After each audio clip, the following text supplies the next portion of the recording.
Assalamualaikum warahmatullahi wabarakatuh. Bismillahirrahmanirrahim. Alhamdulillahi rabbil alamin. Wassalatu wassalamu ala asyrafil anbiya wal mursalin wa ala alihi wa ashabihi ajma'in. Amma ba'du. Para jamaah rahimakumullah, alhamdulillah karena rahmat Allah semata kita telah menunaikan salat maghrib kita secara berjamaah. Semoga ibadah kita diterima di sisi Allah Subhanahu wa taala. Semoga Allah senantiasa limpahkan rahmat, maghfirah dan keberkahannya kepada kita. Semoga dosa-dosa kita diampuni oleh Allah. Kesalahan-kesalahan kita dihapuskan oleh Allah, dan semoga kita senantiasa dalam lindungannya, dijauhkan dari berbagai wabah dan musibah. Tetap istiqomah di dalam menunaikan perintah-perintah Allah dan menjauhi larang-larangannya, dimanapun, kapanpun, dalam situasi dan kondisi apapun, dan semoga kelak kita semua husnul khotimah. Amin. Semoga salawat serta salam senantiasa dilimpahkan kepada Nabi Allah Muhammad sallallahu alaihi wasallam beserta keluarga beliau, para sahabat-sahabat beliau, dan segenap umatnya yang taat dan patuh kepada ajaran beliau, dan semoga kita termasuk umat yang berada di dalamnya. Amin. Para jamaah sekalian rahmatullah, saya sambung materi malam ini terkait dengan banyak cara untuk berbuat kebaikan. Di dalam sebuah hadis yang diriwayatkan oleh Imam Muslim,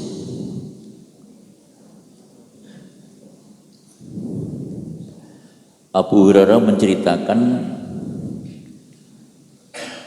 qala lin Nabi sallallahu alaihi wasallam, la tuhqiranna minal ma'rufi syai'an walau an talqa akhaka biwajhi taulik.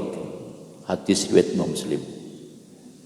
Janganlah ada di antara kalian yang meremehkan suatu kebaikan, ya.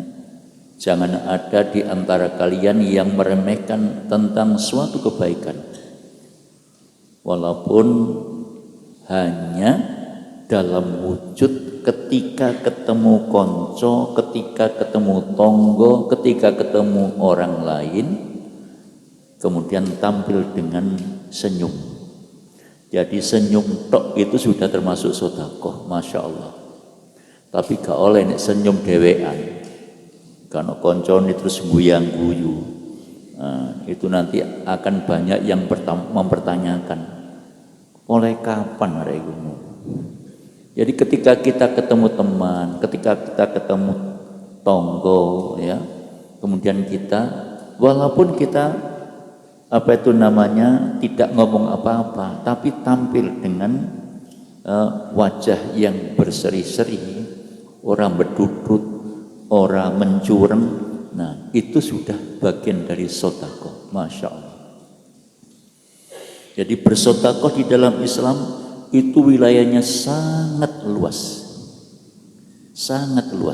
ya. Jadi ini pesan Nabi kepada kita dalam sebuah hadis yang diriwayatkan oleh Imam Muslim. Para jamaah sekalian rahmatullah, juga hadis muttafaqun alaih, ya.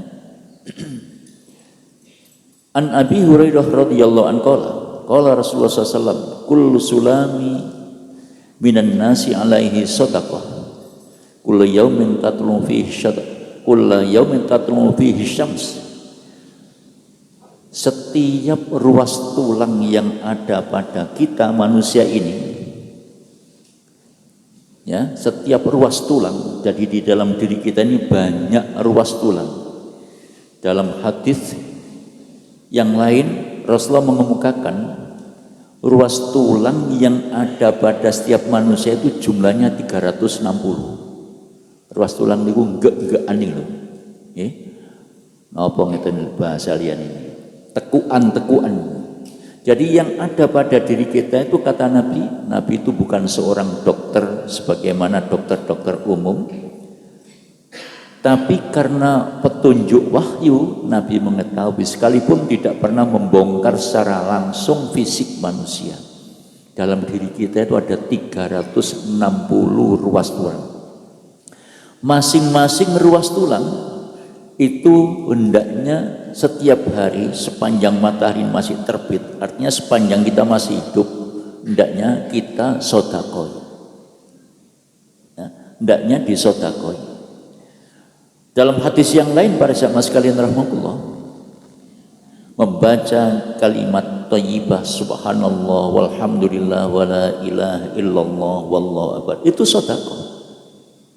Walaupun tidak mengeluarkan duit, tidak mengeluarkan materi. Ya.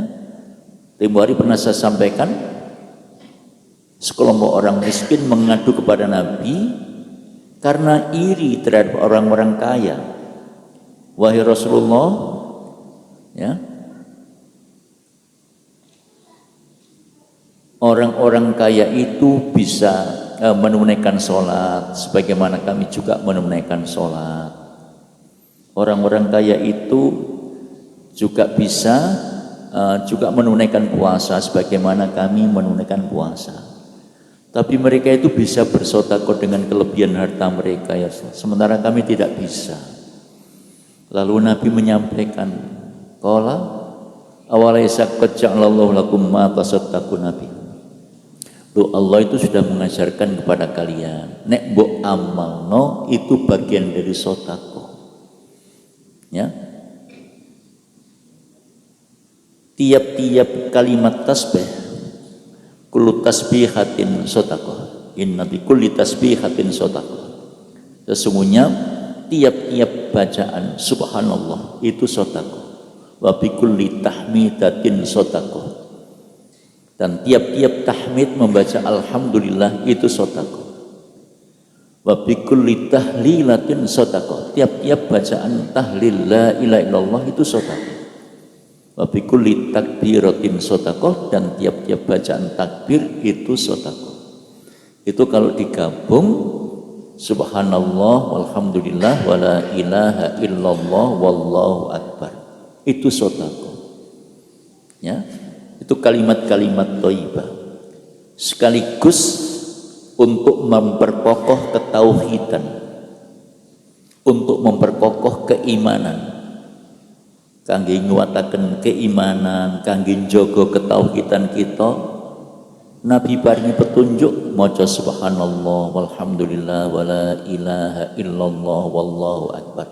Napa malih Ibu Bapak sak mangkin, Masya Allah, tantangan yang kita hadapi luar biasa.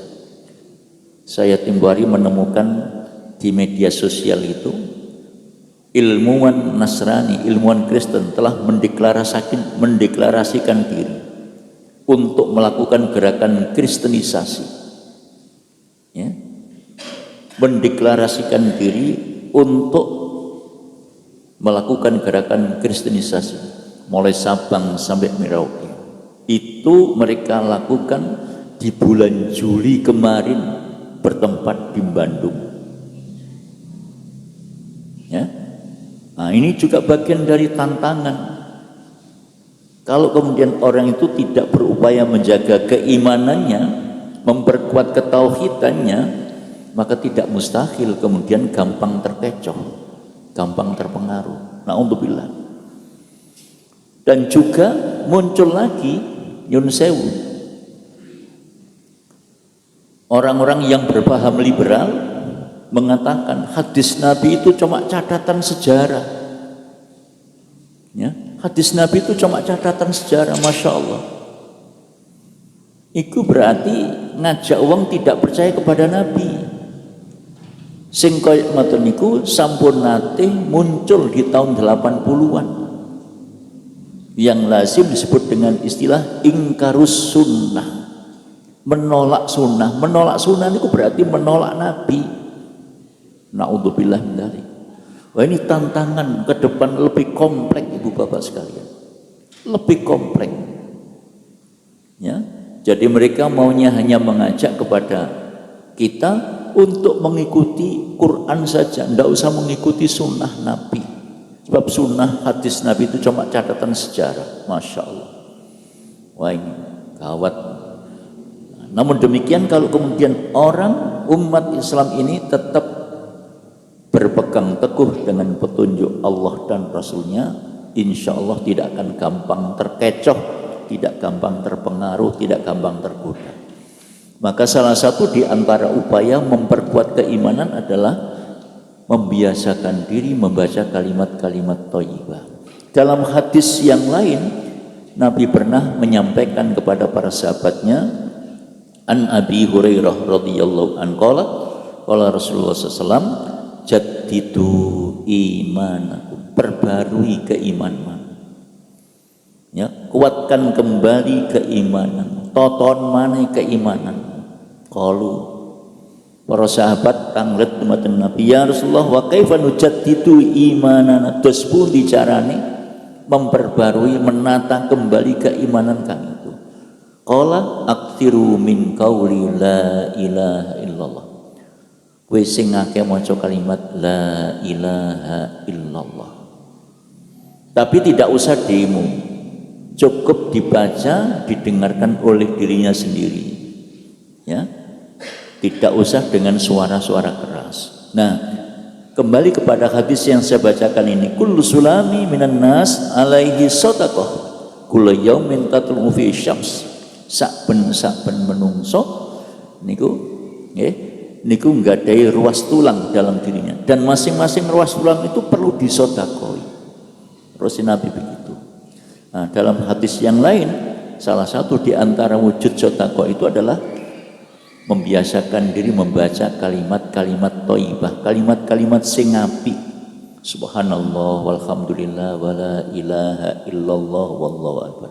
Jangan dianggap remeh itu. Ya, termasuk kalimat subhanallah wa bihamdihi subhanallahil azim. Terus Nabi, kalimatani khafifatani fil mizan thaqilatani, khafifatani fil lisan thaqilatani fil mizan. Dua kalimat, kalimat loro nek di maca iku enteng tapi berat dalam timbangan, yaitu subhanallah wa bihamdihi subhanallahil azim.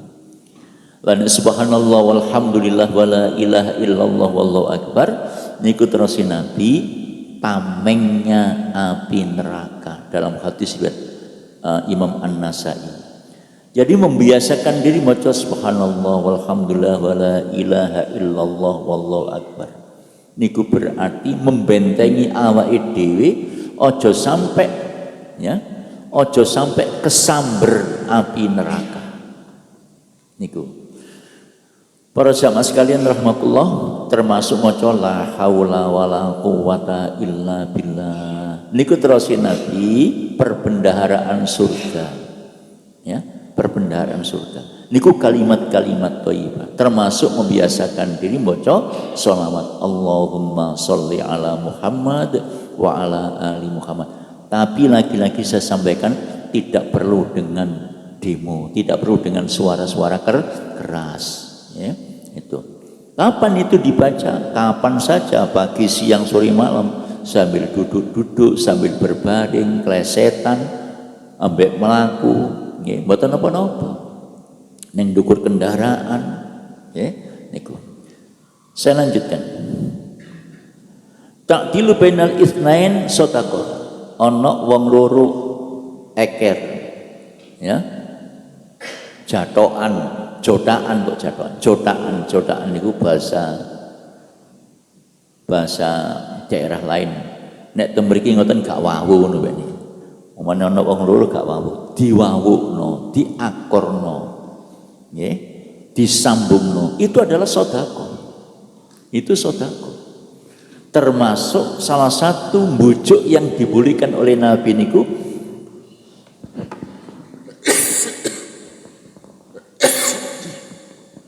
ketika ada dua orang yang berseteru gak wawu, terus kanca sijine berusaha ya apa carane arek iki iso akor maneh ya.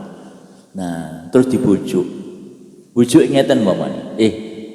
Meniswa yuk ngopi yuk timbangane gak duwe acara. Ngopi nanti. Ya nang warung kono lah. Oke. Terus si arek samangke lak ngoten jawabane. Oke. Ngoten. Nah, niki mamane A kali B. Terus sijine B diwani. B. Meniswa duwe acara enggak? Enggak ono. Ayo ngopi ayo. Sekali-sekali rek, saya tahu kumpul.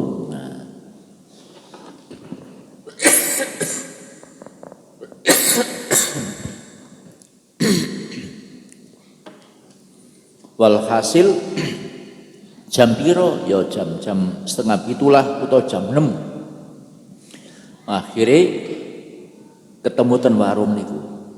Dua orang yang semula berseteru gak wawu ketemu. Nah, terus sing ngajak niku menjadi penengah. Nang dia sampean kok gak tahu ketok dan seterusnya. Nah, di situ nanti mereka itu bisa disambungkan, bisa dihubungkan. Lho ngoten niku terus Nabi bagian dari sedekah. Ya. Nah niku salah satu di antara dusta yang boleh. Ya. Itu di antara dusta yang boleh. Dusta itu tidak boleh, tapi ada yang boleh, termasuk di dalamnya seperti niku. Itu salah satu di antara yang boleh. Para jamaah sekalian rahimakumullah. Jadi ta'dilu bainal itsnain sedekah. Ngakorno mendamaikan dua orang yang berseteru itu sedekah. Wa tu'inur rajula fi dabatihi wa tahmiluhu 'alaiha. Ana wong ngangkat barang umpamane lajeng krengkel-krengkel, kerepotan. Kemudian ikut membantu. Pak, kula bantu, Pak. Nah, begitu itu juga termasuk sedekah. Ya, begitu itu termasuk sedekah. Ana wong jangan nyebrang nembong maju mundur terus disebrangno. Niku sedekah. Para jamaah sekalian rahimakumullah. Au tarfa'u lahu 'alaiha mana'u sedekah. Ya. Wal kalimatut thayyibah sedekah. Para jamaah sekalian rahmatullah, ketika misalnya ada orang yang membutuhkan bantuan, itu juga kalau dibantu bagian dari sedekah, termasuk kalimat-kalimat thayyibah itu adalah sedekah. Wa bi kulli khatwatin tamshiha ila shalah sedekah. Metu toko omah, berangkat menuju ke masjid untuk sholat, setiap langkah menuju ke masjid itu sedekah. Ya, setiap langkah menuju ke masjid itu adalah sedekah. Bahkan di dalam hadis yang lain, ketika orang keluar dari rumah sudah berwudu terus berangkat ke masjid, setiap langkah itu di samping menghadirkan pahala sekaligus menghapuskan dosa. Ya. Begitu melangkah satu langkah itu satu pahala sekaligus itu menghapuskan dosa. Coba siapa di antara kita yang tidak pernah merasa berdosa? Adakah di antara kita yang berani mengatakan aku ora tau dosa? Rasa kula mboten enten. Ya. Nah, kalau ada orang yang berani dengan lantang mengatakan saya tidak pernah bersalah, saya tidak pernah berdosa, niku jenenge kemelinti. Allah berpesan dalam surat An-Najm ayat nomor 32. A'udzubillahi minasyaitonirrajim. Fala tuzakku anfusakum. Ojo ono di antarané kowe sing kemelinti sok suci.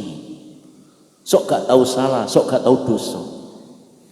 Huwa a'lamu bimanit taqwa. Allah yang paling tahu siapa di antara kalian yang paling bertakwa. Ya. Jangan pernah merasa sok benar sendiri. Sok paling bersih, sok gak tahu salah, sok gak tahu dosa niku. Nah, makanya Nabi dawuh wonten hadis riwayat Imam Abu Dawud an Abi Hurairah radhiyallahu an qala Rasulullah sallallahu alaihi wasallam kullu bani adama khata'un Saben menungso niku mesti tahu nglakoni salah, tahu nglakoni dosa. Solusinya supaya dosa-dosa niku diampuni oleh Allah, wa khairul khata'in at-tawwabun. Saapi-api wong sing ngrumangsani nek awake iku salah, ngrumangsani nek awake kanggo dosa, yaitu bertaubat. Nah, jadi taubat itu untuk menghapuskan dosa. Nek kali urusane kali menungso, ya padha menungsone saling memaafkan antara satu dengan yang lain. Jangan sampai kemudian terbawa mati. Para jamaah sekalian rahmatullah, jadi melangkah menuju masjid, setiap langkah itu sedekah, sekaligus setiap langkah menjadi sebab dosanya diampuni oleh Allah. Engko mlebu nang masjid lalu membaca Allahumma sholli ala Muhammad wa ala ali Muhammad, Allahumma ftahli abwaab rahmatik. Doa masuk masjid, ya Allah bukakanlah pintu rahmatmu untuk diriku. Karena di dalam masjid itu penuh dengan rahmat Allah. Begitu masuk masjid, ya, lungguh tok, tengok-tengok tok sudah dicatat sebagai ibadah sambil menunggu salat berjamaah. Kemudian setelah selesai salat jamaah, zikir, doa, selagi tidak bikin ribet, kisruh, gaduh, dan belum batal, malaikat itu memohonkan kepada Allah, Allahumma ghfir lahu, Allahumma arhamhu, Allahumma tub alaihi. Ya Allah, ampuni dosa-dosanya dia itu. Dia datang ke rumah, dipi datang ke masjid untuk mendapatkan ampunanmu. Karena itu ampuni dosa-dosanya. Rahmati dia ya Allah. Karena dia datang ke masjid, dipi ke masjid untuk mendapatkan kasih sayangmu, untuk mendapatkan rahmatmu. Karena itu rahmati dia. Allahumma tub alaihi, ya Allah terimalah taubatnya. Dan doa malaikat itu hanya di masjid. Maka orang yang sobo masjid, insya Allah hatinya, pikirannya lapang. Dan insya Allah urusannya gampang dimudahkan oleh Allah. Nah, disinilah apa itu namanya rahasianya itu. Para jamaah sekalian rahmatullah, kemudian wa ta'iyatul adza anit thariq sedekah. Pas melaku ada sesuatu yang menjadi sebab terganggunya orang lewat, apakah itu batu, apakah itu beling, apa paku, apa pepohonan tumbang, kemudian dipotong, diamankan, batu diambil disisihkan, paku diambil diamankan supaya tidak melukai orang yang lewat. Itu sedekah. Masya Allah. Hadis muttafaqun alaih. Hadis muttafaqun alaih. Jadi para jamaah sekalian rahmatullah, banyak cara untuk bersedekah, bergantung mau apa tidak. Pendek kata, kalau kemudian setiap orang yang beriman itu mempraktekkan apa yang dituntunkan oleh Nabi, maka sungguh itu adalah suatu kemuliaan. Ya, itu suatu kemuliaan. Menjadi sebab orang yang bersangkutan tidak akan pernah melakukan tindakan-tindakan yang tidak terpuji. Nah, kemudian di dalam hadis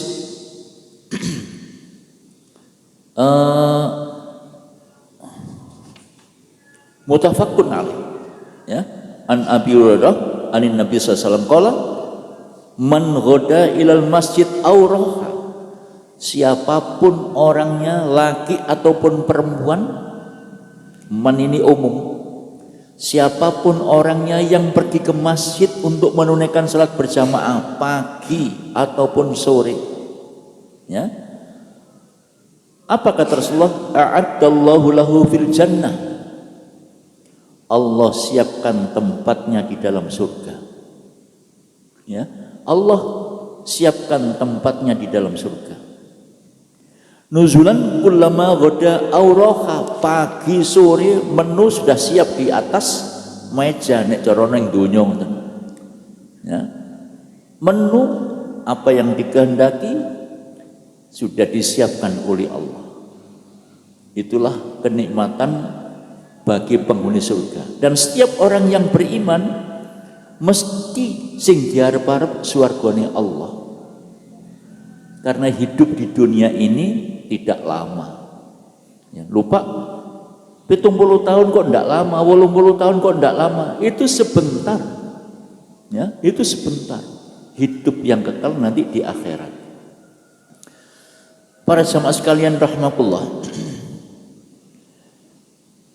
Begitu juga dalam hadis muttafaqun alaih, Abu Hurairah juga menceritakan qala Rasulullah SAW, ya nisa al muslimat la tahqiranna jaratan li jarati walau firsi.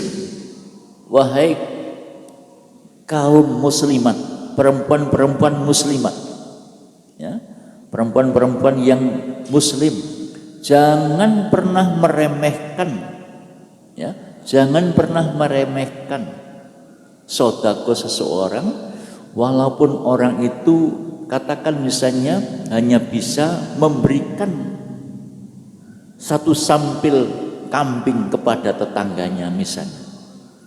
Itu adalah bagian dari sedekah. Jadi peluang untuk mendapatkan kebaikan di sisi Allah itu luar biasa para jamaah sekalian. Cuma saja mau apa enggak dia. Nah, yang semacam ini hanya bisa dilakukan oleh mereka yang memahami petunjuk agama. Lah orang itu hanya akan bisa paham dengan petunjuk agama nek gelem ngaji. Nah, nek gelem ngaji. Dengan dia mengaji maka dia tahu, oh ini petunjuk agama, ini larangan agama. Ya. Para jamaah sekalian rahmatullah, sebab Islam itu tidak cuma sebatas sholat. Implementasi prakteknya menunaikan sholat adalah amal soleh yang dilakukan dalam kehidupan sehari-hari. Bagaimana berbaik-baik dengan tetangga, dengan teman, dan seterusnya. Ya, itu perwujudan dari sholat. Para jamaah sekalian rahmatullah, kemudian hadis dari Abu Hurairah juga dari Nabi SAW qala al-imanu bid'un wa sab'una aw bid'un wa sittuna syu'bah. Iman itu kata Nabi SAW memiliki 70 cabang atau 60 cabang, 60 jalur. Umpamanya orang mau ke Surabaya bisa lewat jalur kidul, bisa lewat jalur utara, kayak begitu misalnya. Nah, Rasulullah SAW menyampaikan iman itu memiliki 70 cabang atau 60 cabang. Fa afdaluha qaulu la ilaha illallah. Cabang yang paling tinggi, yang paling dukur dhewe adalah kalimat la ilaha illallah. Itu namanya kalimat tauhid.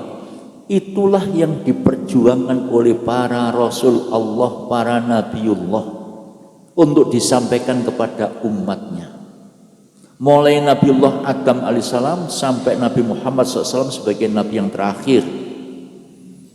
Semua itu berjuang untuk menyampaikan risalah Allah, mengajak kaumnya pada umatnya mentauhidkan Allah dengan menyatakan la ilaha illallah. La ilaha illallah itu kalau dalam Fathul Majid itu dijelaskan la ma'budu bihaqqin illallah. Tidak ada Tuhan yang patut diibadahi secara benar kecuali Allah. Selain Allah tidak. Nah, makanya betapa pentingnya la ilaha illallah itu sampai orang menjelang akhir hayatnya Nabi pesan lakinu mautakum la ilaha illallah. Talkinlah, ajarilah orang yang akan mati dengan membaca la ilaha illallah. Sebelum mati, bukan sesudah mati. Karena orang yang sudah mati tidak dengar.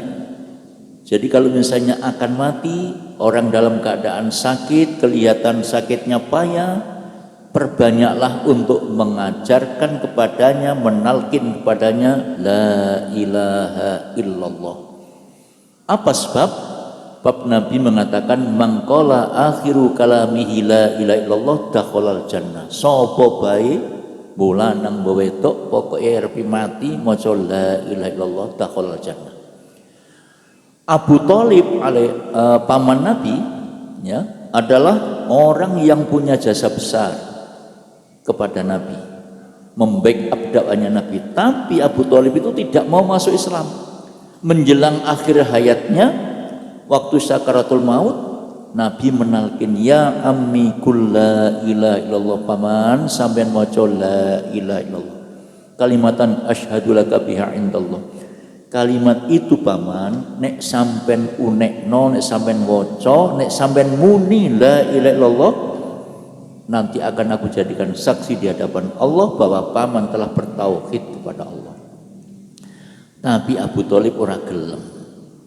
Akhirnya Abu Thalib tetap mati dalam keadaan kafir. Ya. Nah, para jamaah sekalian rahimakumullah. Jadi Rasulullah mengajari kepada kita kalau nalkin kepada orang yang akan meninggal itu talkinlah dengan membaca la ilaha illallah. Sementara kadang ada orang yang mengatakan begini, ojo la ilaha illallah kedawan. Niku bahasa kula minteri Nabi niku. Ya. Abu Thalib bukan tidak percaya kepada Allah. Abu Jahal itu juga percaya kepada Allah. Orang-orang musyrik itu semua percaya kepada Allah. Yahudi, Kristen percaya kepada Allah, tapi ini kalau muni la ilaha illallah gak gelem. Nah, itu rahasianya di situ. Jadi orang Yahudi ya percaya kepada Allah, orang Kristen ya percaya kepada Allah. Tapi kenapa kemudian mereka dicap musyrik, kafir oleh Allah? Karena mereka kongon muni la ilaha illallah ya gak gelem, mengakui kenabian Rasulullah Muhammad SAW juga tidak mau. Tidak mau melaksanakan syariatnya Allah. Karena itu mereka dicap kafir alias musyrik. Ya, itu bukan tidak percaya kepada Allah, percaya mereka. Sisi lain mereka punya anggapan Allah dianggap duwe anak. Nek Uzair beranggapan anaknya Allah. Kalau orang Yahudi beranggapan Uzair anaknya Allah. Kalau orang Nasrani beranggapan Nabi Isa dianggap anaknya Allah. Na'udzubillah min dzalik. Itulah sebabnya maka mereka dicap musyrik. Ya, dicap musyrik. Para jamaah sekalian rahimakumullah, nah, itulah sebabnya maka penegasan kalimat la ilaha illallah ya itu harus diperjuangkan sampai akhir hayat. Jadi kalau misalnya ada orang yang menalkin dengan kalimat Allah, Allah, bahasa saya itu minteri Nabi. Sebab Nabi pesan lakinu mautakum la ilaha illallah.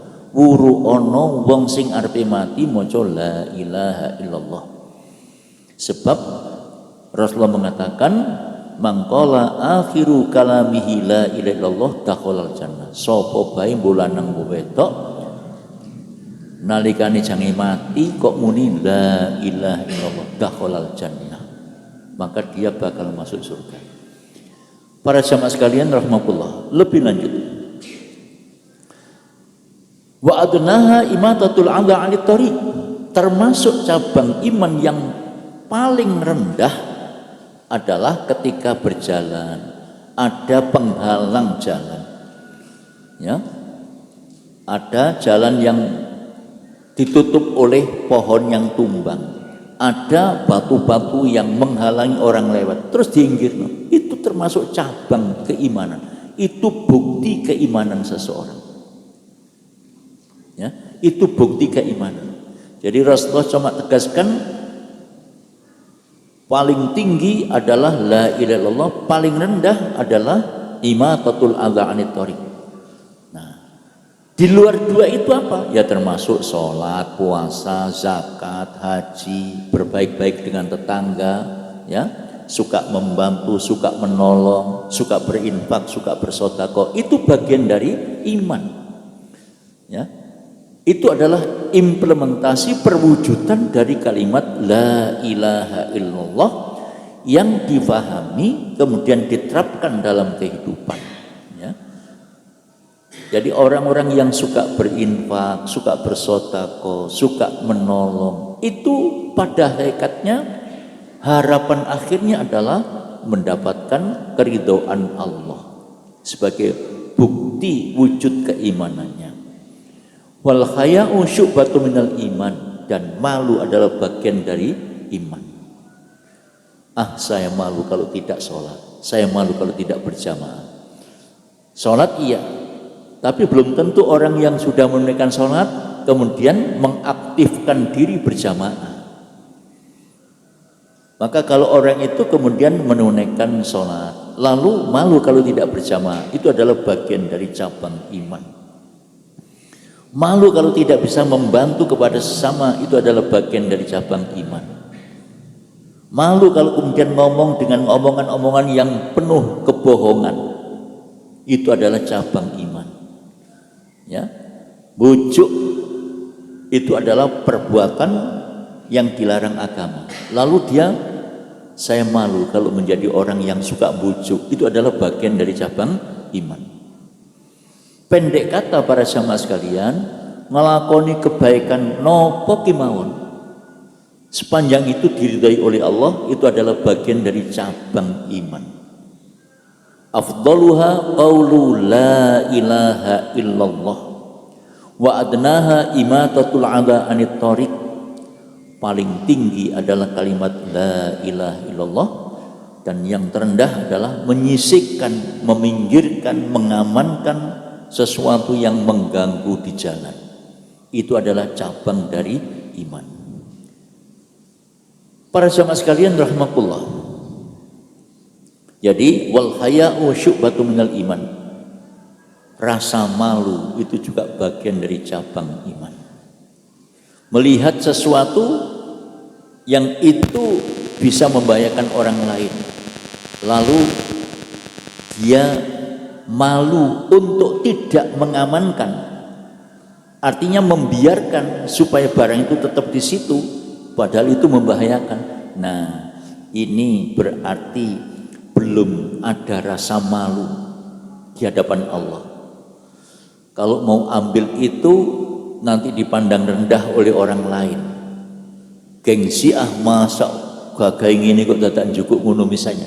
Itu malu di hadapan manusia tapi tidak malu di hadapan Allah. Maka yang demikian itu bagian dari sesuatu yang tidak terpuji.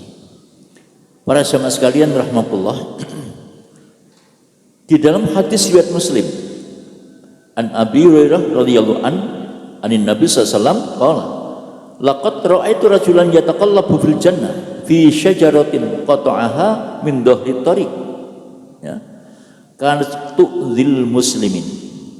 Sungguh kata Rasulullah, aku diperlihatkan oleh Allah ada orang yang lalu lalang riwa-riwi ning swarga, bukan di mall, bukan jalan-jalan di mall, tapi jalan-jalan di surga.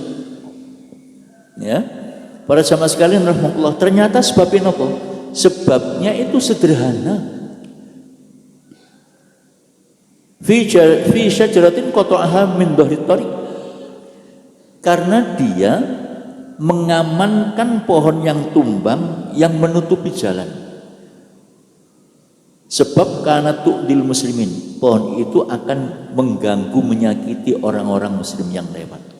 Nah, karena itu kemudian dia menyisihkan, meminggirkan supaya tidak mengganggu orang yang lewat. Para jamaah sekalian rahmatullah, nah, itu bagian dari iman. Qala Rasulullah SAW, man tawadda'a fa ahsanal wudu thumma atal jum'ata fastama'a wa ansat, ya, ghufira lahu ma bainahu wa bainal jum'ah wa ziyadatu thalathati ayyam wa man massal hasa faqad lahu. Hadis riwayat Muslim. Man tawadda'a fa hasanal wudu, sapa sing membaguskan wudunya, ya, membaguskan wudunya itu artinya berwudu secara sempurna. Nyun sewu sekalian, kalau panjenengan setiap hari sudah berwudu minimal 5 kali, subuh, zuhur, asar, maghrib, isya, kita perlu muhasabah apakah wudu kita sudah sempurna. Bab nyun sewu, saya secara pribadi sering melihat kadang-kadang nyun sewu. Orang itu kalau berwudu terkesan ecek-ecek. Ecek-ecek ana apa ngeten? Ngapunten. Membasuh muka, cepek. Nek ngoten tok disiram cepek. Membasuh tangan mek ngene tok. Nah, ini bisa dipastikan nyun sewu, tekukan lengan ini tidak terbasahi oleh air. Nah terus ya napa caranya? Kudu dibasuh, digosok, biar digosok, wajah ini digosok, pojokan mata ini dibersihkan. Pemane tangi turu. Itu keterangan hadis Nabi, membasuh muka, pojokan mata dibersihkan. Digosok. Apa sebab? Supaya tidak ada kulit yang kelihatan. Nek cuma pure ini bisa jadi masih ada kulit yang tidak terkena sentuhan air. Nek ono jenggote, di bawah jenggot dibasahi air supaya janggutnya terkena basahan air. Waktu membasuh tangan tidak begini saja dari depan. Sampai sandukure tangan, sandukure sikut, ping telu, baru yang kiri, sama 3 kali. Bukan begini saja. Kulo niki sering delok wong wudu mek ngene tok, Bahkan saya pernah menegur orang itu berwudu sikutnya sik garing, tak tegur, Mas, mohon maaf sikutnya sampean sik garing, mek noleh tok ngeten, gak ngereken. Padahal nyun sewu, Nabi pernah melihat ada sahabat yang ketika berwudu tumitnya kencete itu ada kulit sebesar kuku belum terkena air. Dituding oleh Nabi, wailun lil aqabi minan nar, sikilku mlebu neraka. Coba iku padahal mek sak menit tok wae. Nah itu. Nah disinilah maka pentingnya kita muhasabah, koreksi diri, jangan menganggap sepele. Ya, sebab wudhu itu keabsahan sholat. Bahkan nyun sewu saya pernah melihat secara kasat mata, cetha welo-welo di depan saya, orang itu berwudhu sikile dhisik, mari ngono tangane, terakhir wajahnya, masya Allah, mari ngono sholat. Itu fakta di lapangan, ya, fakta di lapangan. Nah, jadi para sahabat sekalian rahmatullah, mohon maaf saya lanjut sedikit. Siapa yang membaguskan wudhunya, thumma atal jum'ah, kemudian berangkat ke Jum'ah. Setiap orang yang beriman ketika mau berangkat sholat Jumat diperintahkan oleh Nabi untuk mandi Jumat. Ya, mandi Jumat. Nah, mandi Jumat niku tata carane kaya napa? Seperti mandi janabah, tapi bukan mandi junub. Tata caranya seperti mandi janabah. Ya. Kemudian fastama'a wansot. Ketika sudah di dalam masjid, waktu khotib berkhutbah didengarkan, diem. Ya, konsentrasi. Ghufira lahu ma bainahu wa bainal jum'ah. Maka dosa-dosanya diampuni oleh Allah antara Jumat satu dengan Jumat sampai Jumat berikutnya. Wa ziyadatu thalathati ayyam, bahkan bukan cuma antara Jumat dengan Jumat, ditambah 3 dino, berarti ya jangkap 10 dino mendapatkan ampunan Allah. Wa man massal khassa faqad lahu, sapa sing waktu khotib khutbah lah kok dolenan kerikil atau yang lain, tidak konsen mendengarkan khotib yang sedang berkhutbah, maka dia kehadirannya sia-sia, faqad lahu, sia-sia. Na'udzubillah min dzalik. Para jamaah sekalian rahimakumullah, ini bagian dari banyak cara untuk mendapatkan kebaikan di sisi Allah. Saya kira ini karena sudah masuk waktu Isya, mudah-mudahan sedikit yang kami sampaikan bermanfaat. Kurang lebihnya mohon maaf. Insyaallah nanti kita lanjutkan pada waktu yang lain. Subhanakallahumma bihamdik, asyhadu an la ilaha illa anta, astaghfiruka wa atubu ilaik. Assalamualaikum warahmatullahi wabarakatuh.